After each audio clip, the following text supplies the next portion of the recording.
하비 피셜, 트럭 주먹을 갖고 있는 저스틴 게이츠. UFC에서 가장 폭력적인 파이터를 뽑으라면 저스틴 게이츠가 빠질 수 없을 만큼 화끈하고 정말 무서운 파이터입니다. 하지만 가끔은 아주 순수한 반전 매력으로 귀여운 찐따미를 보여주며 괜히 빵 사오라고 시키고 싶다. 시골 청년 저스틴 게이츠는 꼬맹이였을 때부터 야구, 미식축구, 레슬링 등 다양한 스포츠를 경험한 미국의 전형적인 에너지가 넘치고 운동신경이 좋은 아이였습니다. 이렇게 어린 나이에 다양한 스포츠를 자유롭게 경험하는 것은 어렸을 때부터 다양한 움직임 패턴을 통해 신체 밸런스, 코디네이션, 신경의 발달 등 운동선수로서 성장하기 정말 좋은 경험이라고 생각합니다. 하비비나 마카체프도 군대식 룰 안에서 어렸을 때부터 레슬링만 주구장창 해왔을 것 같지만 체조나 농구 등 다양한 스포츠를 즐겨하고 경험했습니다. 어렸을 때부터 다양한 경험을 해온 선수들이 더 유연하고 자연스러운 신체 움직임을 갖게 되면서 성인이 되어 더 좋은 모습을 보일 가능성이 더 높아지겠죠. 마카체프나 하비비 말도 안 되는 미친 지구력과 스트렝스 뿐만 아니라 물 흐르듯 유연한 신체 밸런스를 보여주는 것도 어릴 때부터 해오던 훈련들의 영향이 정말 클 것입니다. 마찬가지로 지금의 게이츠의 신체 능력도 어릴 때 해오던 스포츠들의 영향을 많이 받았을 것이죠. He said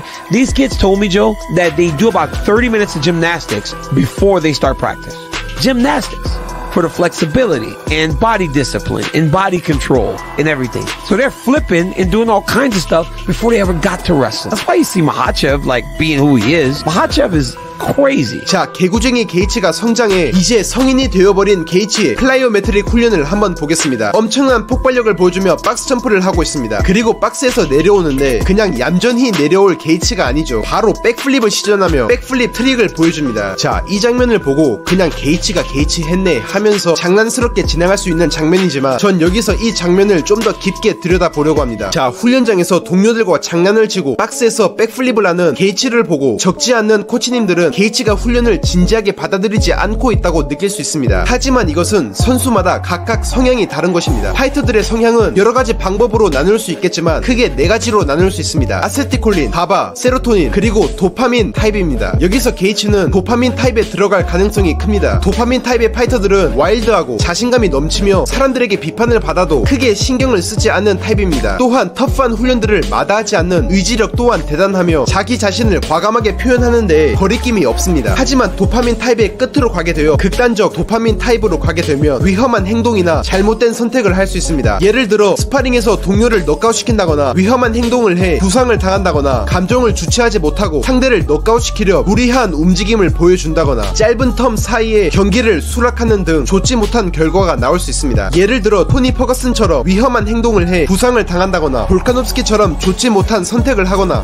스트릭랜드처럼 스파링에서 동료를 넉아웃시키는 일이 발생하죠. 게이츠도 도파민 타입인 것으로 예상되지만 절대 극단적이지 않습니다. 게이츠는 어렸을 때부터 와일드하고 정말 에너지가 넘치는 아이였습니다. 게이츠는 게이츠 형제와 어렸을 때부터 집에서 레슬링과 미식축구를 하며 집안에 있는 물건들을 모두 깨부수며 게이츠 어머님의 등짝 스매시를 유발했습니다. 이때 함께 연관되어 있는 범인은 한 명 더 있었습니다. 바로 게이츠 아버님. 아버님도 물론 어머님의 등짝 스매시를 제가 여기서 말씀드리고 싶은 것은 게이츠는 그냥 이런 사람입니다. 와일드하고 산만하며 에너지가 넘치고 항상 자신을 표현해야 하는 사람인 것이죠. 저도 선수 시절에나 지금이나 게이츠 같은 선수들을 많이 봐왔었습니다. 저는 어렸을 때부터 외국에서 자랐지만 저의 성향은 조금 보수적인지라 도파민 타입의 선수들을 조금 안 좋게 봐왔었습니다. 코치로서 어떠한 운동을 지시해도 진지하지 않는 것 같았고 같은 동료로서도 마찬가지였죠. 하지만 전 틀렸습니다. 전 그 사람의 성향을 제대로 파악해보지도 않은 채 부정적인 시선으로만 바라볼 뿐이었죠. 코치로서 선수의 성향을 파악하고 그에 맞게 선수와 소통하거나 그에 맞는 운동을 제시해야 한다고 생각합니다. 이 역할을 게이츠 주위에 있는 코치님들이 정말 잘 수행해주고 있다고 생각합니다. 스트렝스 코치인 아론 포터나 트레버 위트만은 게이츠의 성향에 맞게 자유롭고 재밌는 환경에서 게이츠의 성향을 충분히 존중해주며 훈련합니다. 이렇게 선수의 성향을 바꾸는 것이 아니라 그 선수의 성향에 맞게 카멜레온처럼 바꿀 수 있고 또 바뀌어야 하는 사람이 코치라고 생각합니다. He is the wild man just like he fights. His fighting style is who he is. He definitely expresses himself very well in the cage and he's willing to do anything. He's going to do things a little bit unconventional. I don't have anybody else that box flip or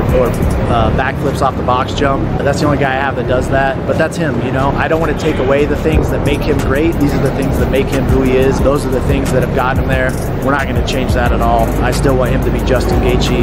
물론 당연히 프로 정신이 없는 것과 지금의 게이츠처럼 자신을 드러내는 것은 완전히 다르기 때문에 구분을 잘 해야겠죠. 자, 이제 게이츠의 피지컬 훈련을 알아보도록 하겠습니다. 게이츠는 리프팅과 컨디셔닝이 주가 됩니다. 게이츠는 외관상으로나 파이팅 스타일로나 많은 무게로 터프하게 훈련하는 게 어울려 보일 수도 있지만 컨디셔닝이 게이츠의 피지컬 훈련 바탕에 깔려 있습니다. 게이츠는 레슬링으로 경기를 풀어가는 선수도 아니며 상대를 압도할 정도의 완력도 갖고 있지 않습니다. 강한 레그킥과 보다 더 정교해진 강력한 펀치들로 상대를 압도하죠. 게이츠가 공격을 할 때 가동 범위가 큰 공격들이 주가 되기 때문에 체력 소모가 큰 게이츠에게 컨디셔닝은 정말 중요할 수밖에 없습니다.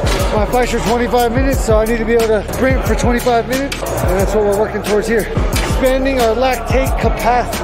게이츠의 컨디셔닝 훈련은 제가 예전에 설명해드린 션 오말리의 컨디셔닝 훈련보다 최대 힘 혹은 최대 파워 움직임의 빈도수가 훨씬 많습니다. 자, 이건 게이츠와 오말리의 파이팅 스타일이 컨디셔닝 훈련에 영향을 미칩니다. 오말리는 강도가 비교적 낮은 펀치들을 많이 내고 기회가 왔을 때 순간적으로 강한 폭발력을 내며 상대를 끝내거나 데미지를 줍니다. 반대로 게이츠는 레그킥, 펀치 하나하나 풀빠따로 최대 강도의 펀치들을 내죠. 두 선수 다 근육을 빠르게 지치게 하는 강도가 높은 지구력성 훈련 종목을 하나 진행한 후 킥이나 펀치들을 통한 섀도우 복싱을 진행합니다. 이때 오말리를 보시면 강도가 낮은 빠른 움직임을 보이다 순간적으로 폭발력을 내고 배틀로프 후에 굉장히 차분한 섀도우 복싱을 보여줍니다. 낮은 강도, 높은 강도 이렇게 강도의 높낮이가 확실하게 차이가 납니다. 반대로 게이츠를 보시면 신체가 지쳐 절대적 강도는 떨어질지언정 게이츠의 움직임의 강도는 중간에서 강함의 강도를 항상 유지합니다. 이것은 물론 컨디셔닝 훈련의 종목 자체가 다르다고도 해석할 수 있지만 분명 파이터들의 파이팅 스타일을 충분히 고려해 나온 결과입니다. 저스틴 게이츠는 신체가 충분히 지쳐있는 상태에서도 강력한 파워를 낼 수 있는 능력이 필요하고 또 그것을 위한 훈련을 하고 있는 것이죠. We get a lot of football guys here at Atlanta Performance as well as fighters, probably our two biggest populations. So the biggest differences between the two, football guys, although they need an aerobic capacity, not to the extent that fighters do. Fighters put a lot of mental fortitude into being in good shape. So as long as they feel like they have a good gas tank, we also like to push that strength power side, but not to the degree that we would with football players. Those guys, bigger, faster, stronger is kind of always the case with football players. With fighters, since the rounds are 5 minutes rather than like an 8-second football play, you got to make sure that those power repeats or they can keep that, maintain that in the full fight.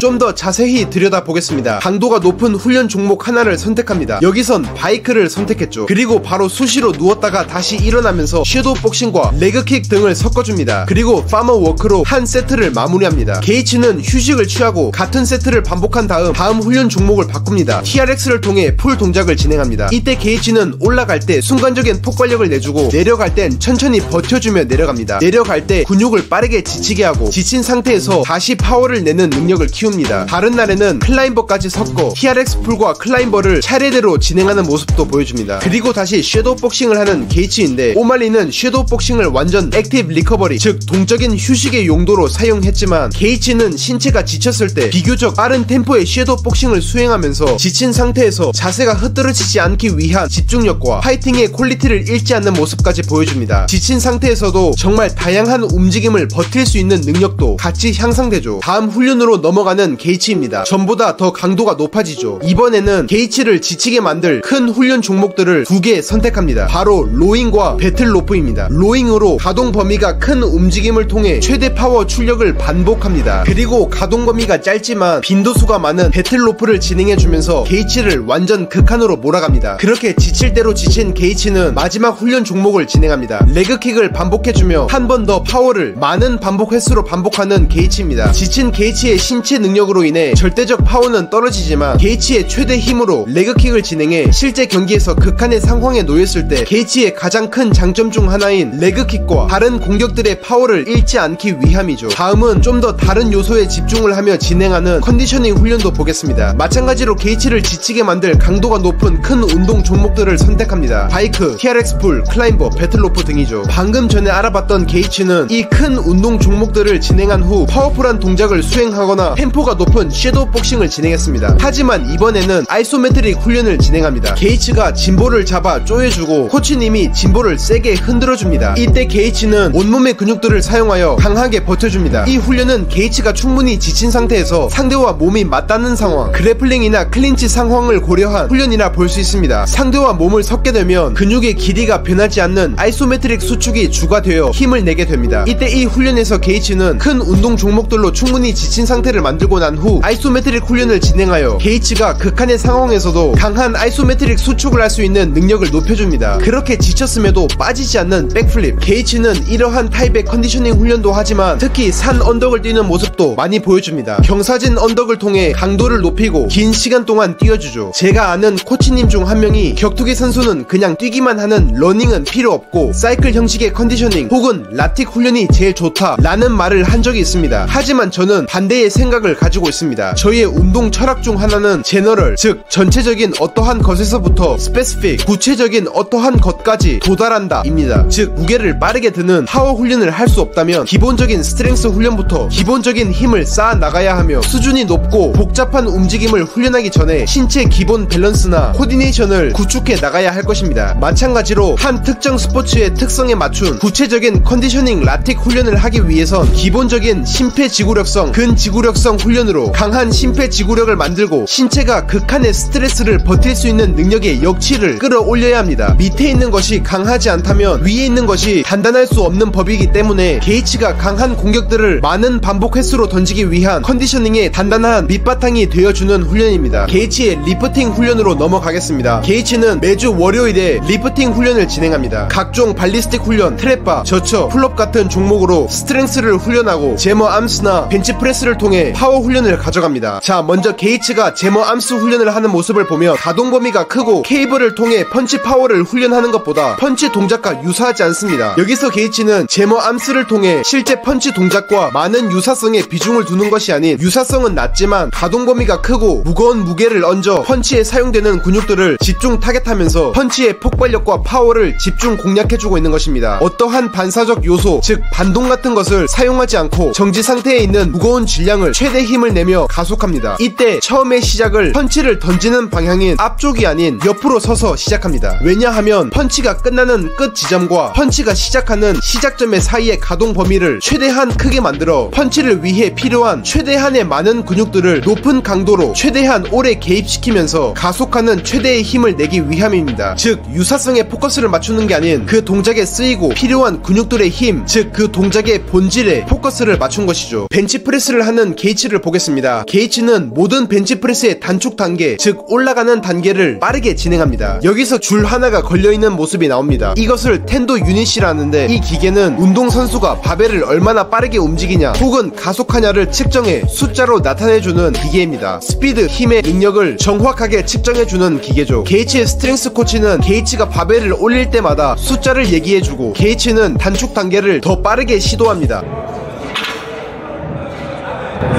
9-7.